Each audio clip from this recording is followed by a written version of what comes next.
आम्हा घरी धन शब्दांचीच रत्ने, शब्दांचीच शस्त्रे यज्ञ करू. ज्यांच्याकडे धन दौलत नव्हती, पण शब्दांची अशी रत्ने होती, ज्याने साक्षात विठ्ठलालाही जिंकलं.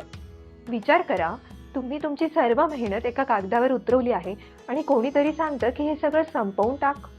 अशीच काहीशी अग्नी परीक्षा 400 वर्षांपूर्वी एका संतांनी दिली होती. आज आपण पाहणार आहोत त्या चमत्काराची गोष्ट, ज्याने इंद्रायणीचे पाणीही नतमस्तक झाले. आणि एका अशा रहस्याची कथा, जिला आपण तुकाराम बीज म्हणून ओळखतो, ज्याने विज्ञानालाही कोड्यात टाकलंय. पण त्याआधी जाणून घेऊया, जेव्हा स्वराज्याचा राजा एका संतांच्या चरणी नतमस्तक झाला, तेव्हा काय घडलं. छत्रपती शिवाजी महाराज आणि संत तुकाराम महाराज यांची भेट ही इतिहासातील एक सुवर्ण क्षण आहे. शिवाजी महाराजांनी तुकोबांच्या भेटीसाठी सोने, नाणे, हिरे माणकांचा नजराणा पाठवला होता. पण तुकोबांनी तो मोठ्या नम्रतेने नाकारला आणि निरोप दिला, राजे, ही संपत्ती स्वराज्याच्या कामात आणि रयतेसाठी वापरा. माझं खरं धन तर विठ्ठलाचे पाय आहेत. संतांचा हा निराळापणा पाहून शिवाजी महाराज स्वतः त्यांना भेटायला गेले. शिवाजी महाराज कीर्तनात तल्लीन असतानाच मुघल सरदार चिखलीत खान आणि हजारो सैनिकांसह कीर्तनाला वेढा घातला. शत्रूचा डाव महाराजांना जिवंत पकडण्याचा होता. चहूकडे शत्रूच्या तलवारी चमकत होत्या, पण तुकोबा विठ्ठलाच्या नामात मग्न होते. असं म्हणतात की त्या संकटाच्या वेळी एक अद्भुत चमत्कार घडला. शत्रूच्या सैन्याला कीर्तनात एक नव्हे तर शेकडो शिवाजी महाराज दिसू लागले. मुघल सैन्य पूर्णपणे गोंधळलं. रात्रभर इकडून तिकडे धावत राहिलं. याच गोंधळाचा फायदा घेऊन तुकोबांच्या आशीर्वादाने शिवराय शत्रूच्या हातावर तुरी देऊन सुखरूप निसटले. दुसऱ्या दिवशी तुकोबांनी महाराजांना आशीर्वाद दिला की तुमचं हे स्वराज्याचं कार्य म्हणजे ईश्वरी सेवाच आहे. ही भेट केवळ एका संताची आणि राजाची नव्हती, तर ती स्वराज्याला मिळालेल्या एका भक्कम वैचारिक पाठिंब्याची होती. तुकोबांनी हजारो अभंग रचले. लोक आजही ते गातात, कारण त्यांचे अभंग म्हणजे सामान्यांच्या मनाचा अर्थ आहेत. तुकोबा ढोंगीपणावर कळाळून प्रहार करायचे.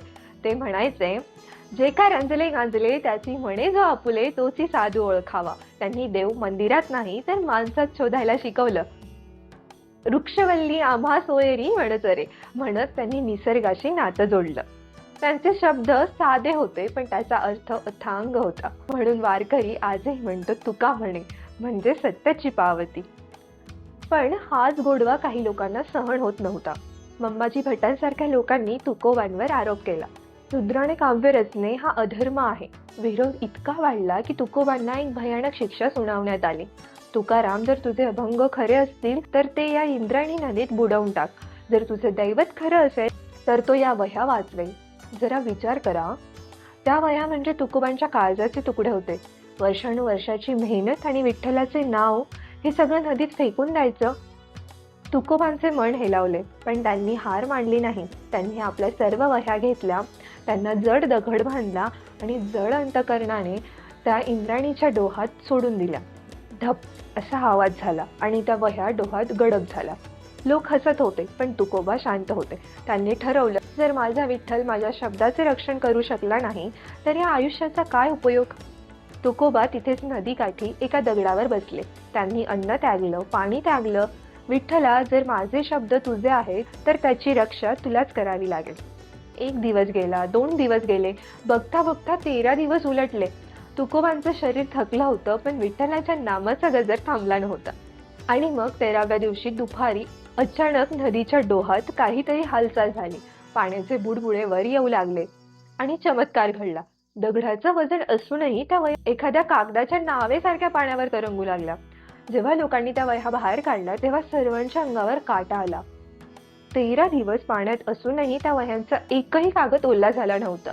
अक्षरं जशीच्या तशी होती. कागद कोरडे होते, जणू काही स्वतः देवाने त्या वह्या आपल्या हातावर पेलल्या होत्या. पण तुकोबांचा प्रवास इथेच थांबला नाही. त्यांचा शेवट हा सामान्य माणसासारखा नव्हता.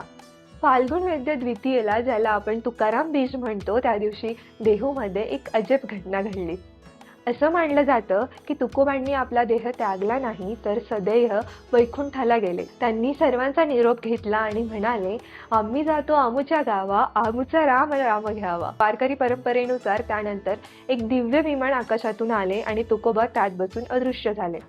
आकाशातून त्यांचे फक्त टाळ आणि घोंगडी खाली पडली. आता प्रश्न उरतो, हे कसं शक्य आहे. विज्ञान म्हणतं की शरीर नष्ट झाल्याशिवाय माणूस अदृश्य होऊ शकत नाही. पण वारकरी संप्रदाय सांगतो की तुकोबांच्या भक्तीने विज्ञानाचे नियमही मोडले होते. पण माझ्या मते तुकाराम महाराज शरीराने गेले की नाही यापेक्षा महत्त्वाचे हे आहे की आजही 400 वर्षानंतर त्यांचं नाव घेतल्याशिवाय महाराष्ट्राची सकाळ होत नाही. एखादा माणूस शरीराने जातो, पण जेव्हा त्याचे विचार पिढ्यानपिढ्या जिवंत राहतात तेव्हा तो खऱ्या अर्थाने अमर होतो. तुकोबा आजही आपल्या अभंगातून आणि विठ्ठल नामाच्या गजरात आपल्या सोबतच आहेत. तुकोबांची ही माहिती तुम्हाला कशी वाटली? कमेंटमध्ये तुमचं मत नक्की सांगा. व्हिडिओ आवडला असेल तर लाईक करा आणि अशाच प्रेरणादायी माहितींसाठी चॅनलला सबस्क्राईब करा. जय हरी विठ्ठल.